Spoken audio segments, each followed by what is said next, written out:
China is the most populated nation on Earth and home to a booming organ transplant industry. However, over the past decade, reports have emerged that the majority of organs are not sourced from death row prisoners and donations, as stated by officials, but rather from innocent prisoners of conscience, murdered on demand. Researchers across the globe are uncovering new evidence that shows the true nature and scale of these abuses. In June 2016, 3 independent investigators jointly published a 680-page report of irrefutable evidence. China, to my knowledge, is the only country in the world where the government-run industrial program kills people and sells their organs. Endless hospitals in here. We go into them in great detail. We're talking about a very large hospital, endless amounts of transplant surgeons and transplant teams.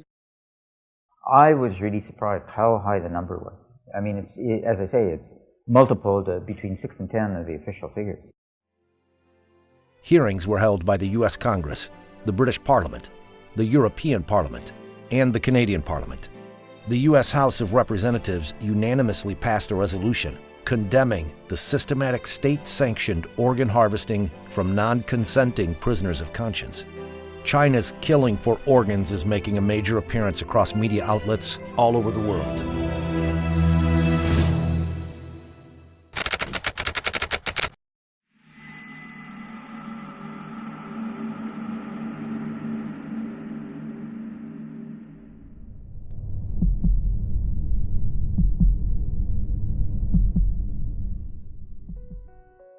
In 2006, it first came to light that prisoners of conscience were being killed on demand for organ transplants in secret detention facilities throughout China.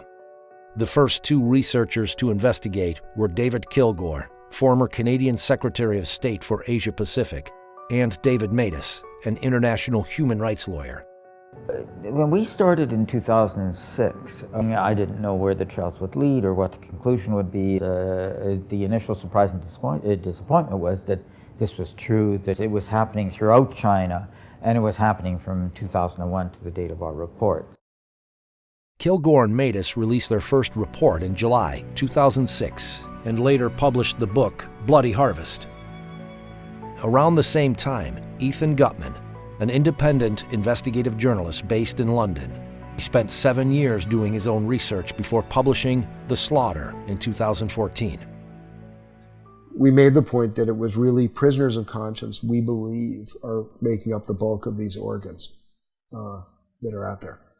And we came, as David Kilgore and David Matas and I, came to this from the same conclusion from very different, using very different procedures, but we did come to that conclusion. The investigators joined forces, researched hundreds of transplant hospitals in China, and released their new report in 2016. The 3 investigators were nominated for the Nobel Peace Prize for their work.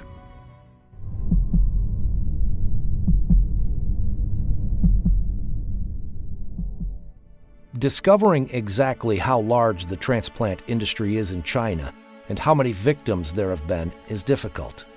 The researchers spent a decade piecing together the evidence. For example, in September 2013, Director Zhu Jiye of the Liver Transplant Center at the People's Hospital of Peking University told China Economic Weekly, "Our hospital conducted 4,000 liver and kidney transplants within a particular year." So we had to cross-check everything. So when we had posted volume numbers, we cross-checked it against staff, against beds, against research publications, against media reports, against the purchase of immunosuppressive drugs. I mean, every which way we could. And what we were able to do by all this cross-checking is develop a consistent picture. And in that particular case, we came to the conclusion that yes, this claim of 4,000 was real. Shenzhen Central Hospital, they have 500 beds. It's actually over that now. 500 dedicated transplant beds. Now, they were claiming in their internal communications at several points to be doing 131% occupancy. What that means, again, 20 to 30 day stay, what it suggests is they're doing about 5,000 transplants per year. These examples show that China's official claim of 10,000 transplants per year is easily surpassed by just a few hospitals. But these two hospitals are just the tip of the iceberg. The investigators found that more than 1,000 transplant hospitals applied for permits from the Ministry of Health in 2007 to continue doing transplants. That suggests these hospitals met the ministry's minimum capacity requirement for transplant centers it certifies. 169 were eventually selected. If you assume hospitals just operating at the minimums, never mind our actual estimate is closer to 100,000 a year. The researchers found other evidence of a massive transplant system, some of it from Chinese officials themselves. He Xiaoxun, a member of the expert committee of the Human Organ Donation Commission, stated, "The number of transplants increased by 10 times between 1999 and 2000, and further tripled by 2005. That's a 30-fold increase in 6 years." Wu Mengchao, known as the father of liver surgery in China, told the media in 2011, "China now performs the most liver transplants in the world." Since 2000, the entire United States has performed an average of about 6,000 liver transplants a year. This could be matched by just a few hospitals in China. That they had this endless supply of organs available on demand, and the only limit was capacity. And so what you saw after 2001 was this huge building boom. New beds, new wings, new hospitals focused on transplants. And so that the volume, when the system's operating at capacity, increased year by year. The report shows that just the 169 hospitals approved by the Ministry of Health could have performed over 1 million transplants since the year 2000. Many more hospitals were also doing transplants despite not having been certified.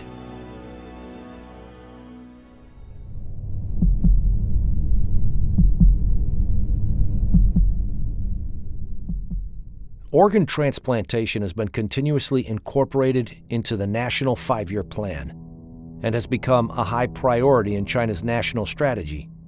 A large number of organ transplant research and training projects are funded under the major national programs and funds. The investigators found that China International Transplantation Network Assistance Center, CITNAC, listed transplant prices for foreigners on its archived website. It was bringing in about $9 or $10 billion a year, this industrial transplant operation going on across China now. It's a lot of money. A lot of hospitals are financing a lot of their activities through that.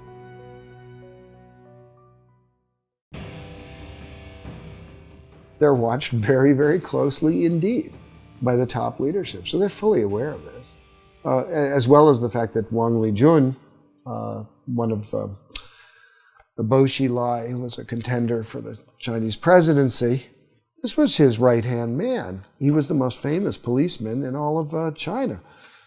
Here he is directing organ trafficking. I mean, he had a center which did this. He was given an award for doing this, and specifically for coming up with a new lethal injection method. He did thousands of transplants by his own admission. In the award ceremony, he talks about that. CITNAC website stated, "We need to give all of the thanks to the government for the support extended for our completing such a large number of organ transplants every year. This is a one-of-a-kind in the world."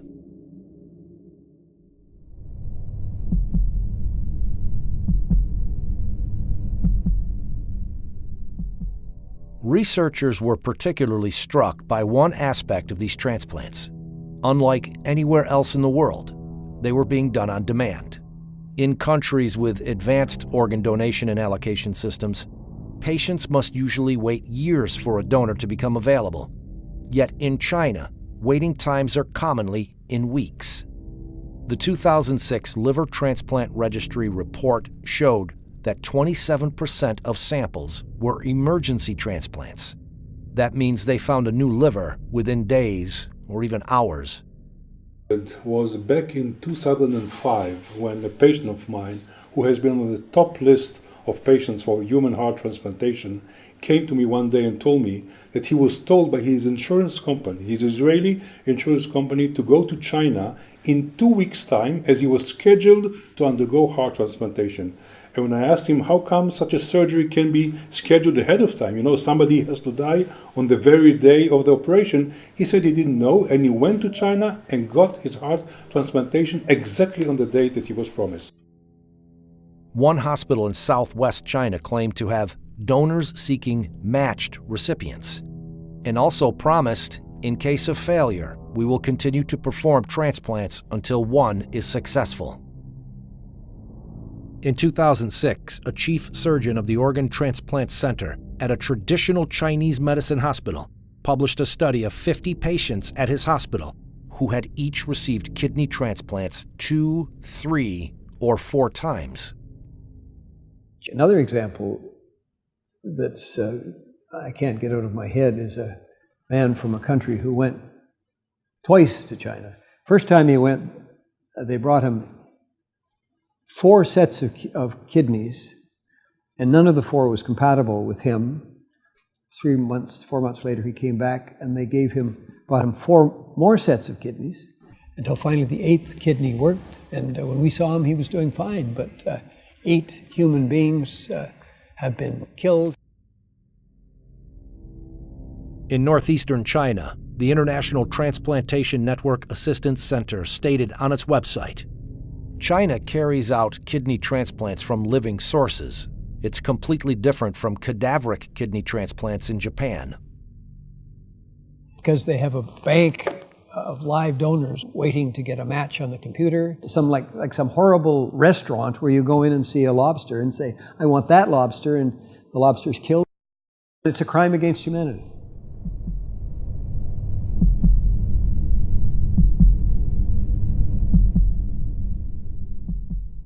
The Chinese government claimed that the vast majority of organs came from death row prisoners, and later, donations. However, international organizations estimate that the number of death row executions at thousands each year since 2000, and decreasing. Chinese tradition requires that bodies remain whole after death. There was no organ donation system in China before 2010. Even today, there are very few donations. Therefore, these 2 sources combined account for only a tiny fraction of all transplants performed in China. China started performing transplants with organs harvested from executed prisoners at a small scale in the 70s. In the years that follow, it also started using organs from prisoners of conscience. In 1999, the crackdown of Falun Gong starts. That is the largest action of scale by the Chinese Communist Party since the Cultural Revolution. And by 2000, 2001, that's when you have this explosion of transplant activity. We see continuity in the numbers over time. Falun Gong is as I call it, it's kind of a Buddhist revival group. It doesn't have churches and so forth, it doesn't have temples. What it has is sort of common beliefs. These shared beliefs revolve around self-improvement based on the values of truthfulness, compassion, and tolerance. By the end of the 1990s, the Chinese government estimated that over 70 million of its citizens were practicing Falun Gong. Jiang Zemin, the head of the Communist Party at the time, saw Falun Gong's popularity and revival of traditional values as a threat to his rule, and launched a violent campaign to eradicate it in July 1999. Hundreds of thousands of Falun Gong practitioners from all over China traveled to Beijing to appeal to the central government, only to be arrested and tortured. When many refused to disclose their identities to protect their families and friends, they became part of a large, anonymous population held captive by the state. More practitioners were rounded up all across China. This is when large numbers of them started disappearing without a trace.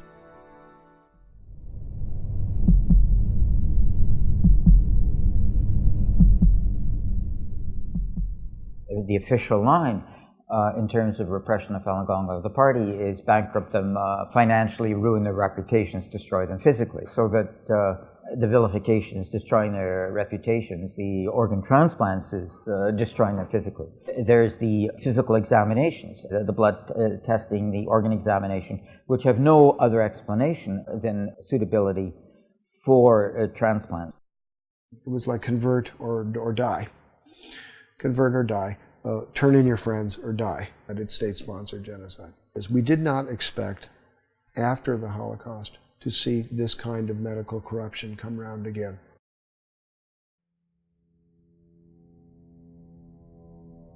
How can doctors, people trained to heal, harvest organs from living people for transplants?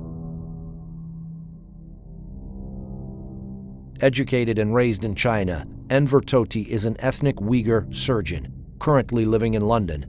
He was told to extract the organs from a living prisoner in 1995. They made you disabled to think yourself. My whole body just become a robot, just performed to do what I have been programmed to do. So anybody, if they label it themselves other than communism, Communist Party or member, then they will be treated as an enemy of the state.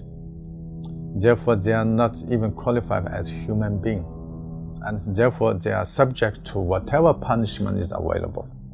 They made you genuinely believe what you are doing is for a good cause.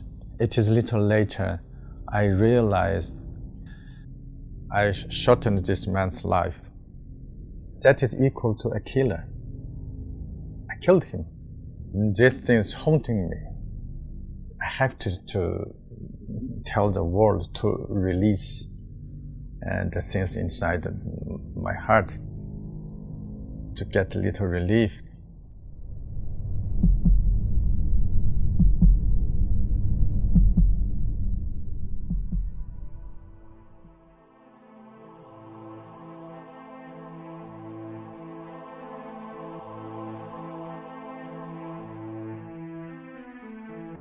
In February 2017, Freedom House, an international human rights watchdog, published its own report on religion in China.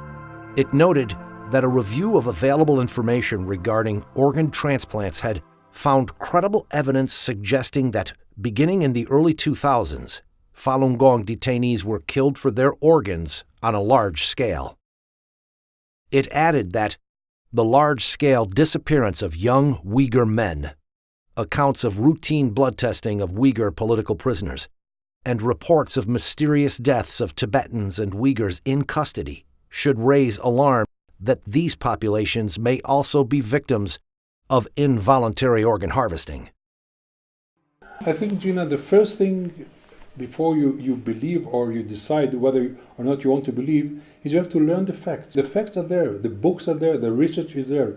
Read it. Once you read it, I'm sure there will be no other way for you but to believe it. And we have to, I'm talking about the physician, have all to be together in order to stop it immediately. Until 2005, we didn't have no law. I found out that Israeli insurance companies and HMOs have been providing reimbursement, full reimbursement for these transplants of Israelis who went to China and got these illegal organs. So together with my friends, we sat down with our parliament, the Knesset, and in 2008, the Israeli parliament has enacted the organ transplant law, which totally bans any reimbursement of illegally obtained organ transplantation anywhere around the world. And since then, not a single Israeli patient went anymore to China. In addition to Israel, Spain, Italy, and Taiwan have passed laws restricting their citizens from traveling to China to receive an organ transplant from an illicit source. The systematic government-sponsored harvesting of organs is a monstrous crime. I strongly believe that the 17-year campaign to eradicate Falun Gong will be seen as one of the great shames of recent Chinese history. Since I've been a student of the Holocaust, I feel that to a certain extent what we're seeing is just a continuation of what we saw there in another form, which is the endless and bottomless depravity of human nature. I mean, there's no limit to the form of evil that people can sink. When I was writing The Slaughter, I sometimes said, oh, I'm writing history, and then at the end of it I realized I wasn't. It was actually still going on.